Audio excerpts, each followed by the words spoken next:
Hey, this is Aaron Horner with the MVP coverage team with our deck profile on our winning locals deck, Hunders. Yeah. This is ridiculous. The deck's actually really good, and I lost to it it was top 8. I lost to you top 8. Yeah. It was really weird because I'm playing windups, and he's not really doing too much. Like, somebody told me that he was playing Hunders, and I was like, oh, well, okay, what is it doing? And it started off really slow. But over the mat, or over just game 1, he was amassing so much card advantage, it was blowing me out. No matter what I did, he still had it. He still had the nuts, and he was up 4 to 5 cards almost every turn. So, Mike, we're going to go over the deck list, and the first thing we have are the Thunder Seahorses, the new secret from the new set. Yeah. How good was this guy? This guy was so unbelievably awesome in the deck. It gives you +1 each time. You can even search it out twice, like with itself. So the first time you activate it, you just the Seahorse to search 2 more. I'm like, oh my god, I'm in trouble. Yeah, and then like each time you use it, you get +1. So essentially it's +3, and then by the time you actually are gonna special summon and do stuff, you have like unbelievable card advantage. That it's just you're sick. So on the first disc, you're getting 2 more, so you're already up 1. On the second one, you're disking, so you're up 2 total, and on the third one, you're up 3. So over this, you're getting 3 card advantage. It's sick. And depending on the situation, you can go into like anything. Say you have a Paw Hunter, you want to go into 2 Maw Hunters to get the Shockmaster off next turn. You can. It just really depends on what you have. Yeah, it's sick. All right, now we have the enabler in Thunder Seahorse. Now we have the bulk of the deck. So we've got 3 Sis Hunter. Maybe we'll talk about this one a little bit. He's not the main instigator, but he's more the comeback card. Yeah, he's the reason I run 3 of these guys is also it's 100. What? But yeah, the reason I run this guy is just because you can actually reuse your Thunder Seahorses with it, or reuse a Maw Hunter and a Paw Hunter.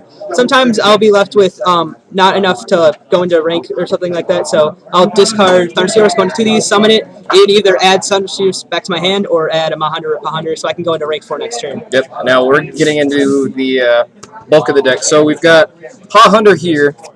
And now we've got Maw Hunter. Yeah, these guys basically have the same effect.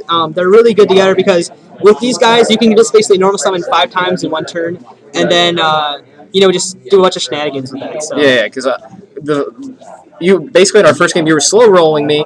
I was just kind of like poking in with Sanguine Rabbit, and then you finally just wiped off my back row one per turn, and finally I didn't have any defense, and then you just like swarmed, you just filled the field, and I was completely blown out. Yeah. So basically, the combo is, you summon that, play that, and then what's the next one you do? And then after you just go Ma, Pa, and then Ma, and then Pa, and then so basically, say you have 2 Ma's and a Pa, you go Ma into Pa, and then Pa into Ma. Yeah, so you're just alternating. As long as you can't use the same one for that, like can't summon that and go into there. It's got to be alternating.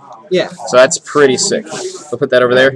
And now the really sick tech that I didn't even think about with Hunters was the Prisms. Yeah.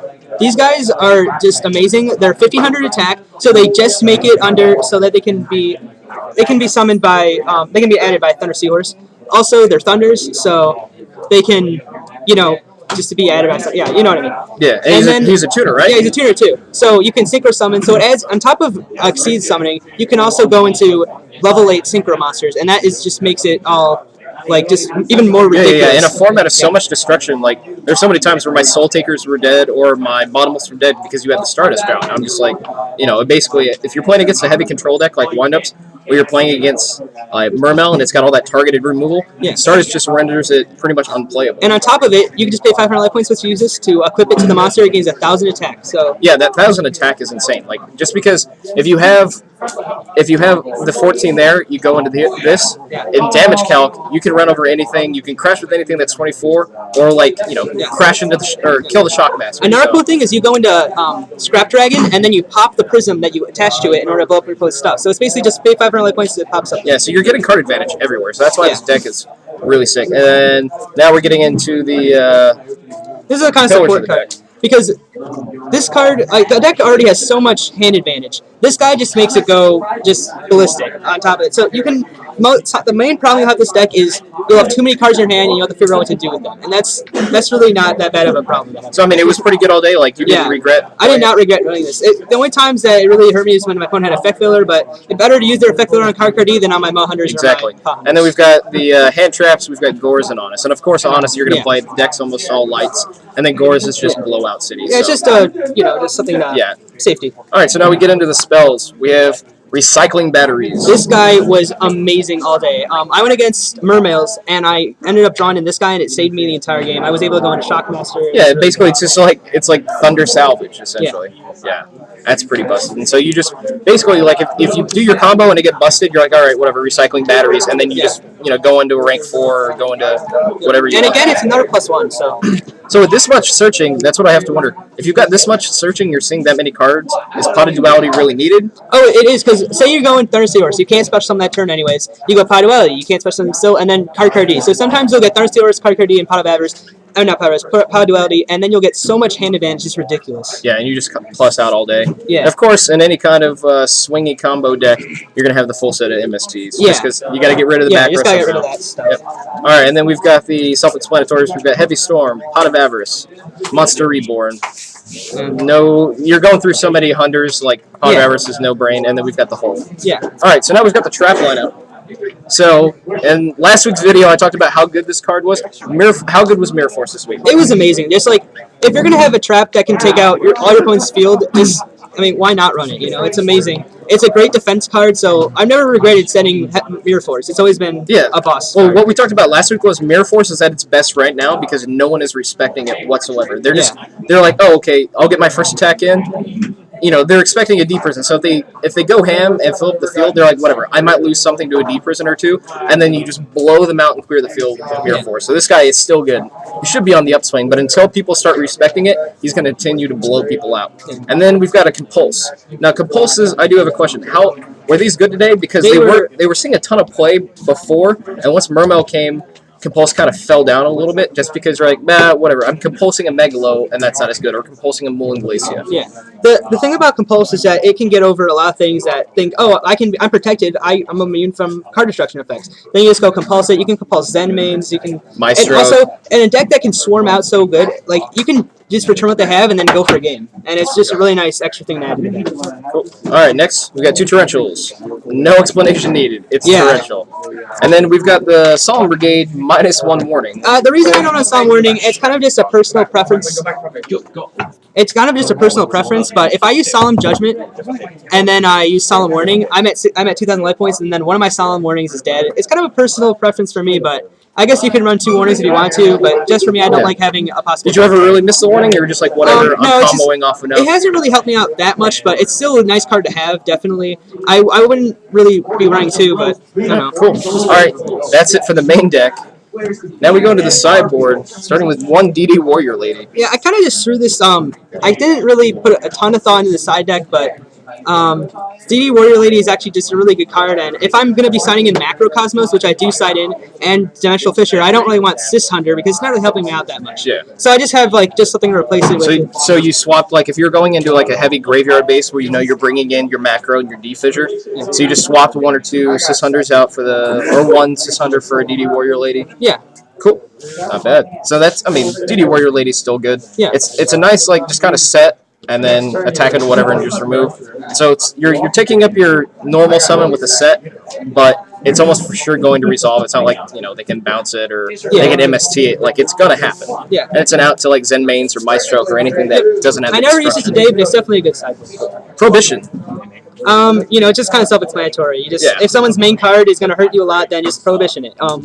Was it pretty good? Did you play and it stayed on the field, or was it just an immediate MST target? I played it. I was going against this guy's. He was running a weird Skill Drain Spellcaster deck, and I used Prohibition to call Skill Drain, and he actually had one later that turn. And if I had not used Prohibition, I would have lost. So. Sweet. And now we have Gozen Match, which is insanely strong right now. Yeah, the reason I don't run 2 is because I don't want to run, like, 3 because I feel like that's kind of overkill. My deck does go into other attribute monsters when it synchro summons, and this kind of limits me only to Xyz summoning Utopia or Popple Operative, but it definitely does not hurt me nearly as much as it would hurt my opponent. Say running windups. Yeah, windups or 6 Sams. I didn't go get 6 Sams today, but it would just do a lot to 6 Sams. Yeah, it's pretty solid. Yeah, it definitely hurts windups. Like, you're seeing a ton of decks, like Mermail, you're not going to bring it in. There's some matchups where it's going to be dead, but that's why it's a sideboard card. You're not, it's not like you're main decking it.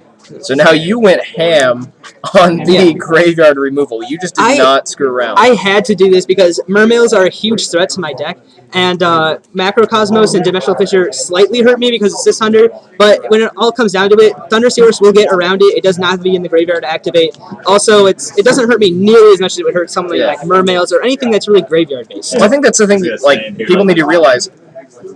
Seahorse doesn't have to go to the graveyard. Yeah. Like, if Macrocosmos said, instead of going to the graveyard, a card has to be thrown across the room, Seahorse is still getting its effect. It's busted. Like, as soon as I read it, I was like, all right, well, all of my RFG is not coming in.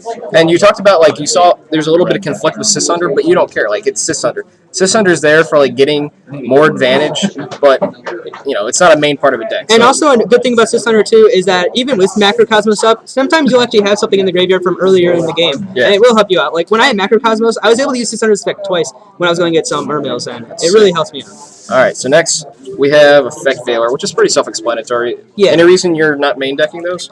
Just because I don't really have enough room in my deck, and if something's not going to be using effects that often, it's not going to be that big of a deal, then it's going to be kind of a dead card, and it's pretty packed tight, Yeah, definitely. Alright, and the last thing is Gemini Imps in the sideboard 3. You don't like Dark World. Like, I hate Dark World. Between your 3 macros, 2D fissures, and 3 Gemini Imps, you were just ready for Dark World. You're like, whatever.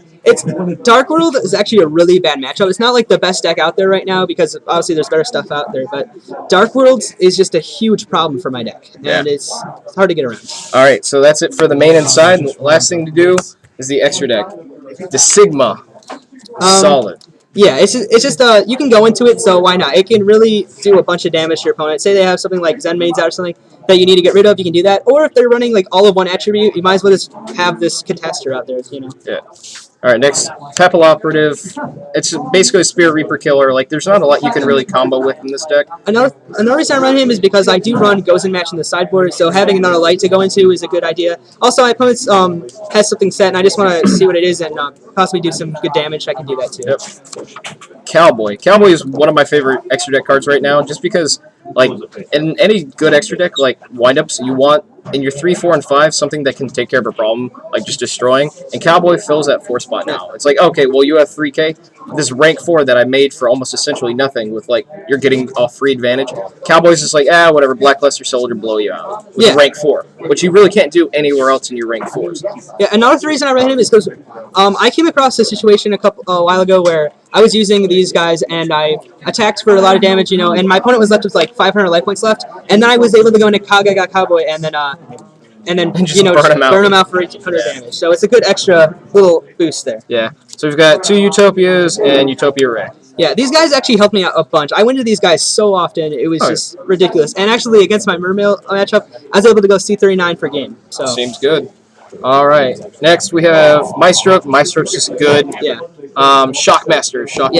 And you can make them fairly easily with the This deck. has won me a lot of games, too. And we go to the Synchro. So you're both, because you're using the Violon tuner in the main deck, you can do both a Synchro and an extra. The reason I run the Synchros that are 5 and 7 and 9 is because I do side effect filler, and also those are off chances that you can monster reborn opponent spec filler or something like that.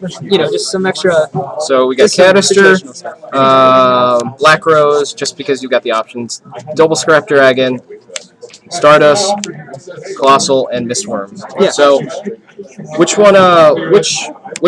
If you could name one card in your extra deck that was the MVP today, who was it? I would say it was Doris Dragon. I went to him like basically every duel. He is just a great defensive guy, and at 3,500 attack because of Violent Prism. Also, Scrap Dragon did do a lot of work. It won me the game against you actually when Yeah. thing, but All right, cool. yeah. So there's Mike's Hundred. Is that what it's called? Yeah, It's it's just called Hundred. Hundred. All right, there's Mike's Hundred deck. If you guys go ahead and go to our channel, we're gonna have feature matches all from our tournament this week, and then we're gonna have our Yu-Gi-Oh show, our coverage, our weekly coverage show, and we're gonna talk about Hunters and mention Mike's deck. So go ahead and subscribe. Leave any comments if you guys have anything to say, and tune in next week. This is Aaron for the MVP coverage team. See you next week.